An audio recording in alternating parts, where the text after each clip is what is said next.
वजीर आजम नवाज शरीफ था जब हमने पहली बार नेशनल एक्शन प्लान बनाया। कोई वजह नहीं है कि वजीर आजम शहबाज शरीफ नेशनल एक्शन प्लान 2 नहीं बना सकता है। जो दहशतगर्द होते हैं उनका कोई नजरिया नहीं होता। ये जो दहशतगर्द होते हैं इनका कोई सियासत नहीं होता, और जो मजहबी दहशतगर्द होते हैं असल में उनका कोई मजहब नहीं होता।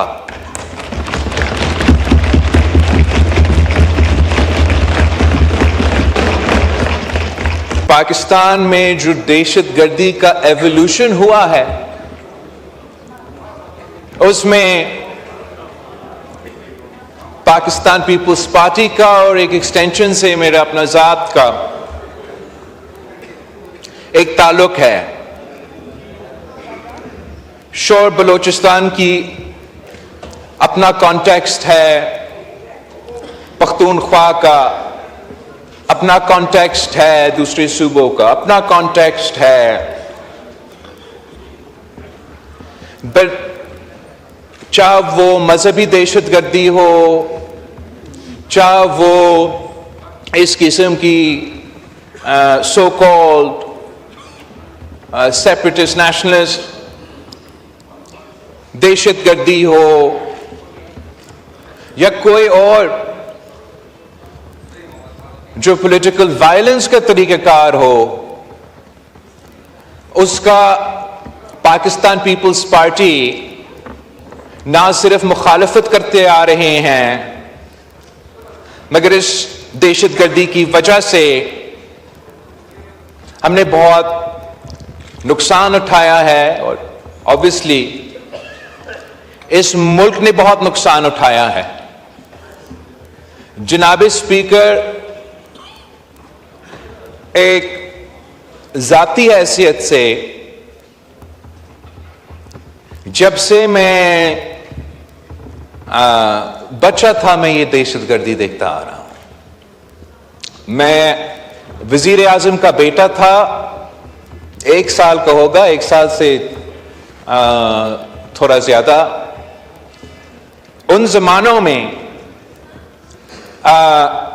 मुझे वजीर आजम के घर से अगवा करने की कोशिश की गई, और वो नाकाम वाकया के बाद शहीद मोहतरमा बेनज़ीर भुट्टो ने मुझे लंदन में रखा था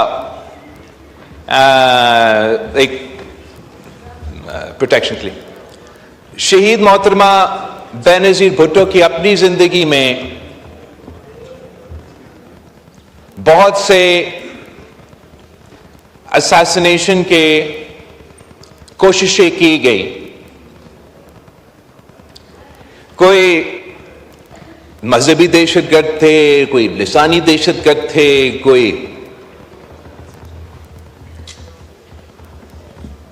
आखिरकार शहीद मोहतरमा बेनज़ीर भुट्टो खुद दहशतगर्दी की वजह से शहीद हुई, और जो उस शहादत के बाद पाकिस्तान में दहशतगर्दी का लहर भरता रहा, चारों सूबों में ये आग फैला। एक दिन ऐसा नहीं गुजरा जिसमें कोई दहशतगर्दी का वाकया नहीं हुआ। और उन दिनों में भी जनाब स्पीकर काफी मायूसी था, काफी परेशानी था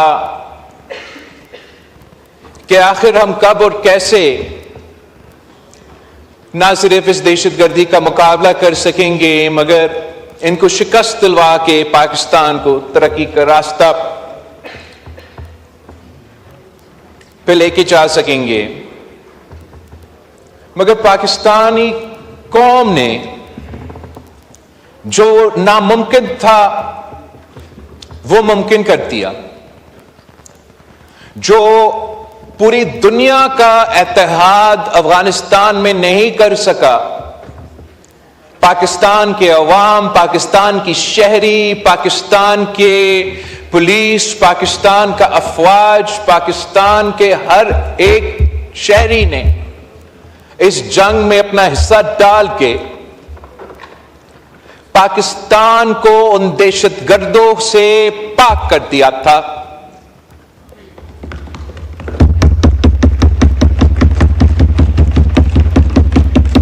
हमारा सियासी क़यादत से लेके आम शहरी तक, हमारी फौजी ऑफिसर से लेके हमारे पुलिस अफसरान तक, ऐसे कोई तबका नहीं है जनाब स्पीकर जिसने इस जंग में कुर्बानी ना दी हो। और यही वजह है कि यह हम सबका कामयाबी है कि यह हाउस मुत्तहिद हुआ अक्रॉस पॉलिटिकल लाइन्स। तब भी पाकिस्तान तरीके इंसाफ का अपना सियासत था, दूसरी जमातों का अपना सियासत था, पोलराइजेशन अरूज पे था, इनका धरना का सियासत चल रहा था। मगर उन दिनों में भी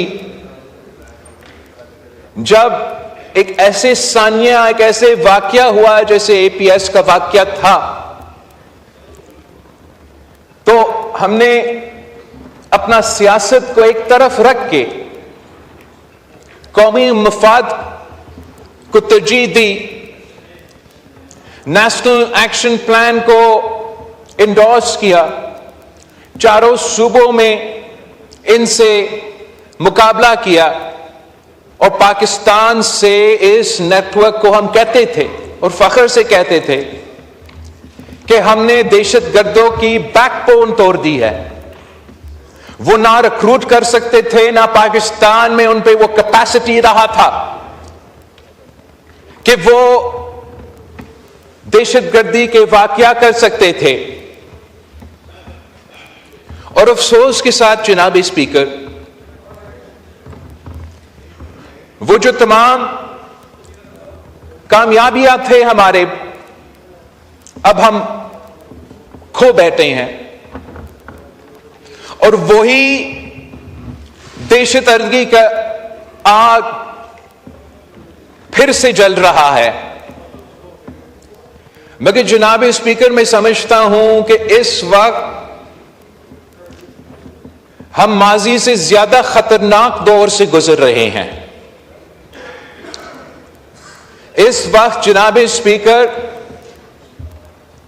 वो यूनिटी, वो पॉलिटिकल कंसेंसस जो उस वक्त हम कामयाब थे अपनाने में, इस वक्त हम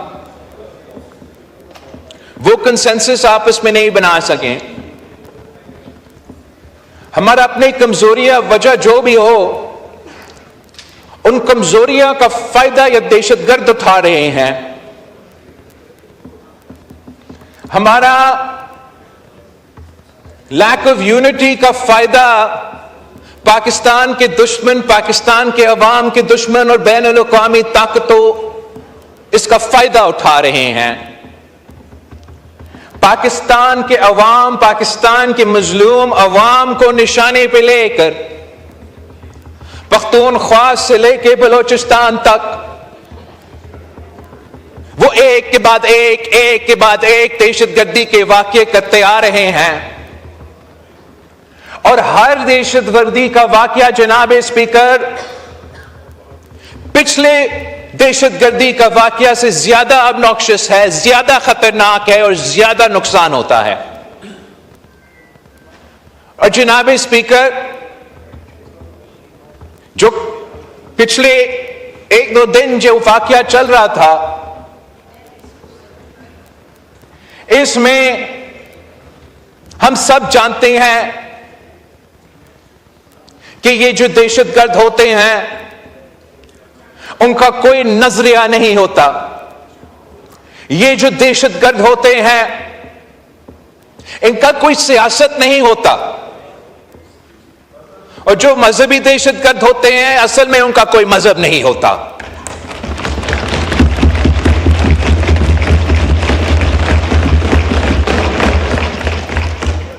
ये तमाम तंजीमें जो भी वो अपने आप को नाम दे दे, इनका मकसद है कत्ल करने का और बेगुनाह लोगों को कत्ल करने का, दहशत फैलाने का और उनका मकसद हासिल करने का। ना वो मजहबी दहशतगर्द इस्लामी रियासत चाहता है, ना ये सो कॉल्ड बलोच दहशतगर्द आजादी अपने हकूक चाहते हैं। जनाब स्पीकर, वो खून खराबा करते हैं, वो पाकिस्तान की अवाम की तरक्की का रास्ता रोकना चाहते हैं, और जो बैन अल-अक़वामी कुत्ते उनके पीछे खड़े हैं, उनके लिए फाइनेंशियल सपोर्ट और बाकी लॉजिस्टिकल सपोर्ट भी प्रोवाइड करते हैं, उनका जो एम्स है वो हासिल करना चाहते हैं। सबको नजर आ रहा है कि जनाब स्पीकर, ये दहशतगर्द पाकिस्तान के आम शहरी को कत्ल करके चीन को क्यों ललकारते हैं। जनाब स्पीकर, मैं आपसे पूछता हूं कि उस ट्रेन में जो भी बेगुनाह शहीद हुए, उनका क्या ताल्लुक है इस रीजन का, जियोपॉलिटिक्स का? उनका क्या ताल्लुक है कि पाकिस्तान में क्या निजाम चल रहा है? ये बेगुनाह लोग थे जिनको इन दहशतगर्द ने शहीद किए हैं, और अब उनके लाशों पे अपना जो बैन अल-अक़वामी एजेंडा है वो हासिल करना चाहते हैं। मगर दहशतगर्द को तनकीद करना, उनका मज़म्मत करना, उनका बुरा भला कहना जनाब स्पीकर तो बहुत आसान है। ये तो मैं भी करूंगा, ये तो हुकूमत भी करेगा, ये तो ऑपोजिशन भी करेगा। सवाल जो हमें करना है कि इन दहशतगर्दों को मुकाबला करने के लिए हमसे क्या हो सकता है। बतौर सियासी जमात हमारा क्या किरदार हो सकता है कि हम एक किस्म का पॉलिटिकल कंसेंसस इस एक पॉइंट एजेंडा पे बनाने के लिए हम क्या कर सकते हैं। हम तमाम जो बाकी एजेंडा आइटम्स है उस पे अपना सियासी बयानबाजी और सियासी मकसद हासिल करने के लिए या अपना पॉइंट स्कोर करने के लिए हम सियासत करते रहे, मगर इन दरिंदों को मुकाबला करने के लिए जो पाराचुनार से लेके बोलान तक पाकिस्तान के अवाम को कत्ल कर रहे हैं, शहीद कर रहे हैं, हमारे अवाम के खून के साथ होली खेल रहे हैं, हम कम से कम आज ये तय कर दें कि जो तमाम सियासी जमातें इस हॉल में मौजूद हैं, हम एक दूसरे के बारे में जो भी समझे, हम ये मान लें कि ये हम सब का दुश्मन वो दहशतगर्द है जिन्होंने कल का वाकया, जो कल के वाकये में मुलव्वस थे और जो कोई दहशतगर्दी का वाकया में मुलव्वस होगा। मैं बहुत अप्रिशिएट करता हूं कि हमारा डिफेंस मिनिस्टर ने वजीर आला बलोचिस्तान को अप्रिशिएट किया, और मैंने कल भी अपना कोई प्रेस कॉन्फ्रेंस में वजीर आला पख्तूनख्वा का तंकीद किया।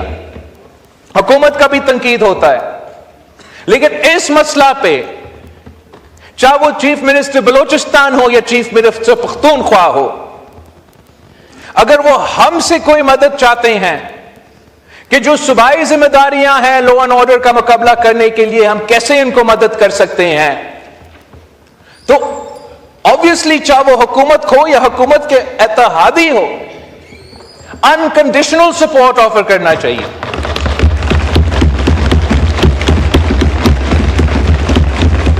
और अगर मेरा वजीर आला में या मेरा सूबाई हुकूमत में कोई कमी पेशी थी या है, आप हमें बताएं, आप हमारे हाथ में अपना हाथ थामे ताकि हम मिलकर इनको मुकाबला कर सकते हैं।